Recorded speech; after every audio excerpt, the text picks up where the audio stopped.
नमस्कार दोस्तों, दीपक कुशवाहा आशुलिपि के चैनल पर आप सभी का स्वागत है।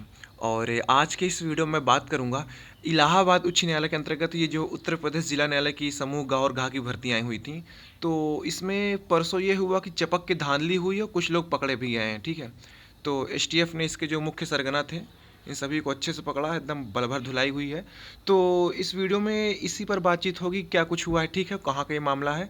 और दूसरी खबर ये कि उत्तर प्रदेश लोक सेवा आयोग को फिर से घेरने की तैयारी है, क्योंकि आयोग ने ये जो सहायक समीक्षा अधिकारी वाली भर्ती 2023 वाली, तो धांधली के बाद से परीक्षा को रद्द कर दिया था, लेकिन अभी तक नई परीक्षा तिथियों की इन्होंने घोषणा नहीं की है, ठीक है। और परीक्षा ये एक पाली में करा रहे हैं, फिर कैसे करा रहे हैं, तो इन्हीं सारी चीज़ों को लेकर के आयोग को फिर से घेरने की तैयारी। तो क्या कुछ खबर है, तो आज की इस वीडियो में इन्हीं सारी चीज़ों पर बातचीत होगी, ठीक। तो आप लोग वीडियो को पूरी ज़रूर देखिएगा। और जिन भी लोगों ने अभी तक चैनल को सब्सक्राइब नहीं किया है, तो पहले से सभी जन चैनल को सब्सक्राइब जरूर कर लें, कहा से कि ज़्यादा ज़रूरी, ठीक। तो सबसे पहले देखिए खबर है ये, अमर उजाला अखबार में छपी है और दैनिक जागरण में भी। वो ये कि उच्च न्यायालय इलाहाबाद के ग्रुप डी भर्ती की मुख्य परीक्षा में सेंधमारी की कोशिश, सालवर गिरोह का भंडाफोड़, और एसटीएफ ने अभ्यर्थी समेत 4 को किया गिरफ्तार, ठीक। यह है कि एसटीएफ ने सॉल्वर गिरोह का भांडाफोड़ कर 4 लोगों को गिरफ्तार किया। इनमें 3 सॉल्वर और अभ्यर्थी शामिल हैं। एसटीएफ में डिप्टी एसपी अवनीश्वर चंद्र श्रीवास्तव के मुताबिक ये लखनऊ का मामला है, ठीक है। इलाहाबाद उच्च न्यायालय के ग्रुप डी भर्ती की मुख्य परीक्षा में सेंधमारी कोशिश कर रहा था कौन, अभ्यर्थी लोग, ठीक है, सालवर के साथ मिल करके। फिर इसमें यह है कि मुखबिर की सूचना पर 4 को प्रज्ञा बालिका इंटर कॉलेज, सेमरा चिन्हट और भरवारा स्थित लोयला इंटरनेशनल स्कूल से गिरफ्तार किया गया, ठीक। फिर लिखा है कि डिप्टी एसपी ने बताया कि आरोपी सालवरों में फिरोजाबाद के रसूलपुर आशाबाग चौराहा निवासी वेद प्रकाश सिंह, मथुरा के रायाग्राम मिस्री निवासी हरेंद्र, और राजस्थान के भरतपुर स्थित डीह खोरी निवासी बनवारी शामिल हैं। अभ्यर्थी फिरोजाबाद के बसई, मोहम्मदपुर फतेहपुर निवासी रिंकू गुज्जर को भी पकड़ा गया। आरोपियों के पास से मोबाइल फ़ोन, 4 प्रवेश पत्र, 6 जाली आधार कार्ड, ओएमआर शीट और प्रश्न पुस्तिका समेत अन्य दस्तावेज बरामद किए गए हैं। पूछताछ में वेद प्रकाश ने बताया कि वह प्रतियोगी परीक्षाओं की कोचिंग चलाता है और खुद भी परीक्षा देता है। बहुत अच्छी बात है, देना चाहिए, खुद पढ़िए खुद बढ़िए।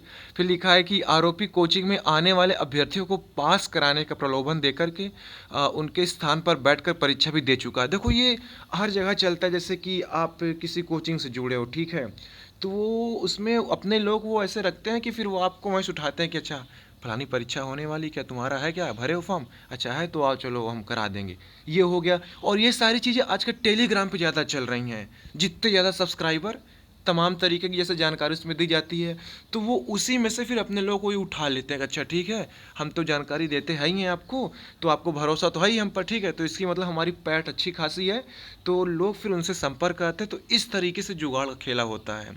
टेलीग्राम आज के समय में इसका सबसे बड़ा मतलब कि एक वो जाल समझ लो है।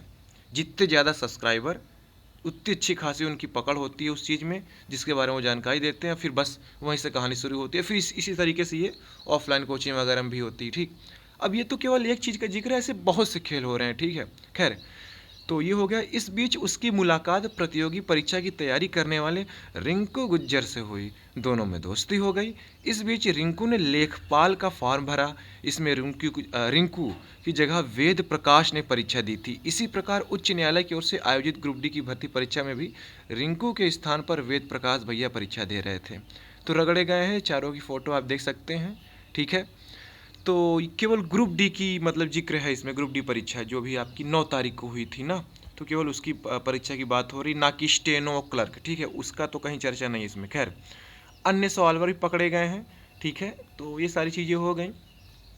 अब बात कर लेता हूँ कि उत्तर प्रदेश लोक सेवा आयोग की सहायक समीक्षा अधिकारी 2023 वाली भर्ती की दोबारा परीक्षा को लेकर क्या कुछ चल रहा है।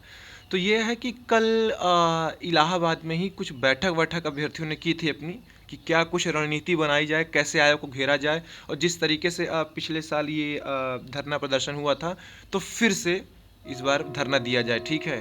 जैसे कि नवंबर दिसंबर में हुआ था ना, जब आपको ध्यान होगा।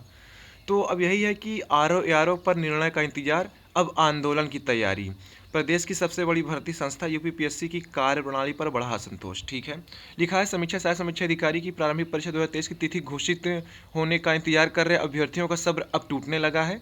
उत्तर प्रदेश लोक सेवा आयोग की कार्यप्रणाली को लेकर छात्रों में असंतोष बढ़ा है। ठीक है, थोड़ा पेपर मुझे दूर से दिख रहा है ना, तो इसीलिए थोड़ा उसको देखना पड़ा क्या लिखा हुआ, इसलिए लड़खड़ा जा रहा हूँ। तो असंतोष बढ़ा है।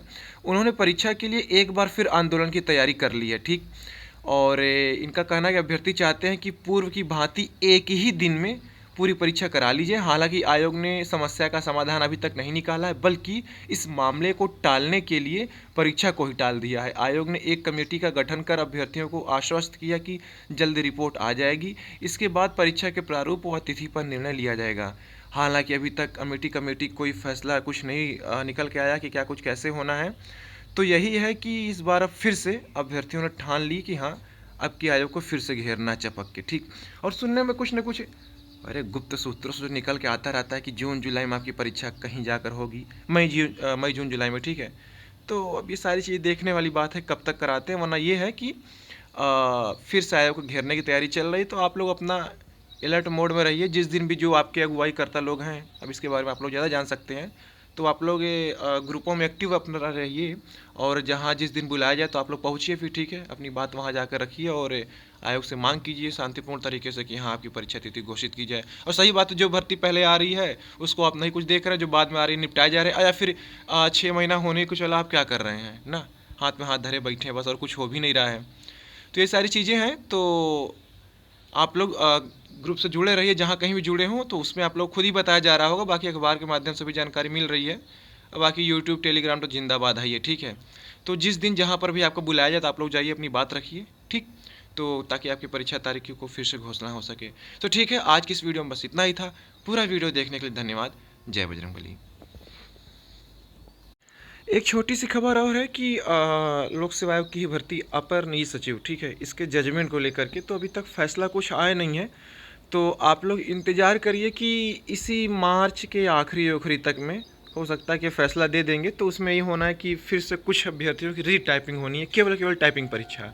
तो शायद 4-6-7 लोग ऐसे कुछ हैं, तो उनकी फिर से टाइपिंग परीक्षा हो जाएगी। तो उसी के बाद आप इतना मान के चलिए कि इसका परिणाम जारी हो सकता है। ठीक है, और शॉर्ट हैंड की गलतियों को लेकर के फ़िलहाल अभी तक तो कोई ख़ास मानक नहीं बना है, लेकिन जो मतलब कि सुनने में आ रहा है कुछ कि हाँ, ये 20-25 गलती ऐसे करके 5% तक कम से कम, ठीक है, मैं वो बता रहा हूँ। तो 20 उस गलती के आसपास आप मान के चलो कि कुछ ना कुछ मानक बनाएंगे। ठीक है, तो जैसे कि मान लो जिसने 20 गलती तक गलती की है तो चलो ठीक है, बाकी उसके ऊपर किए तो काफ़ी फिर बाहर समझो, जो भी जैसा हो, लेकिन आप इतना मान के चलो कि ये कुछ ना कुछ मानक जरूर बना रहे हैं, बनेगा ज़रूर। ठीक है, बिना मानक की नहीं ही कराएंगे।